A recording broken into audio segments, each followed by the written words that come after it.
Hello, this is Brian Vickery coming to you from sunny Denver, Colorado with another video log. Now this week's post was going to be about a player who's gone from the coach's doghouse to the penthouse in regards to his contribution to the team's success on the field. However, then I caught a glance of the New York Jets Tennessee Titans game on Monday Night Football, and that prompted this post. This was a reflection of two teams putting forth a very bad product on the field for their fans and for the NFL in general. Tennessee is still growing, and we're going to give them a chance to mature a little bit. This is more about the New York Jets and their team and all the dynamics that go into that and how leadership has played a major part in this, or the lack of leadership. So what do we have here? We have a New York Jets team that has been a lightning rod in the media for at least 3 years, and about the time that Mark Sanchez has been a pro and Rex Ryan has been the coach for that team.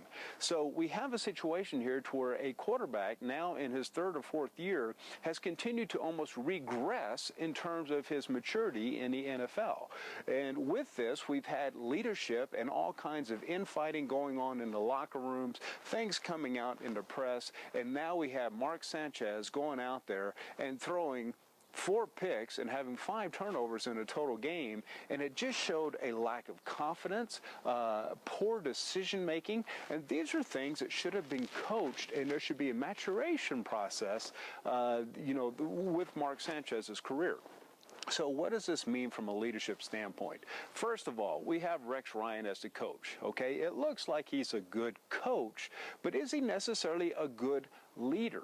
In fact, some people question whether he's a good coach. So we have a situation here to where over the last several years, we've had a number of times where there's been infighting and people going out to the press with different releases, and definitely almost like an offense versus defense mentality. It's one thing to have an us versus them mentality when it's your team, your organization, your company against the rest of the world, and you band together to produce something great. But this is a situation where you actually had small factions within a team, and those factions have allowed to grow and fester within an organization, and that just does not lead to a good product on the field that's going to have continued success. Let's talk about Mark Sanchez for a second. Mark Sanchez is a quarterback that came out probably overhyped.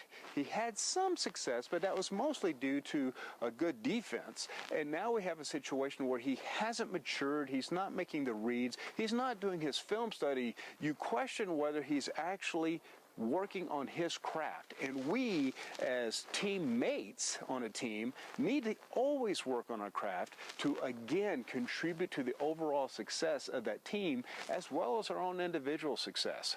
Now let's talk about the Tim Tebow craze. Now, people who have seen my video logs know that I'm actually a fan of Tim Tebow and what he represents, although I do not think that he's a particularly good quarterback. I think he does have some outstanding intangibles for leaders and just needs to come across the right coaching to make him into a good quarterback. However, he is a true lightning rod when it comes to not only the fans and the media, but it's just a situation where he can divide a locker room because people always want the Tim Tebow thing.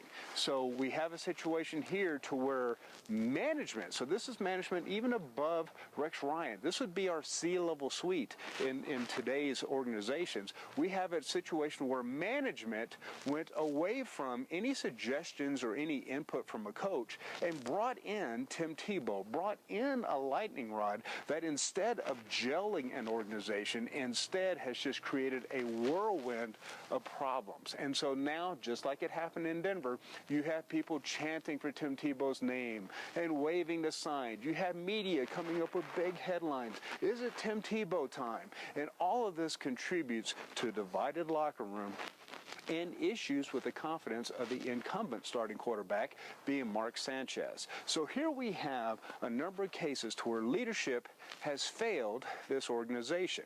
And I ask you, can you think of cases to where leadership has failed in companies that you know, maybe at companies that you've even been a member of? And what could that leadership have done differently so that you had individuals and C-level suite and that middle-level management coming together to form a cohesive team that then has success after success and just builds a reputation and a history of success. So this is Brian Vickery from Denver, Colorado. I hope you've enjoyed this video log. I know you couldn't possibly have enjoyed that game unless you wanted the Jets to fail. And I would like to see your comments on leadership in the comment section. Thank you and have an outstanding day. Bye.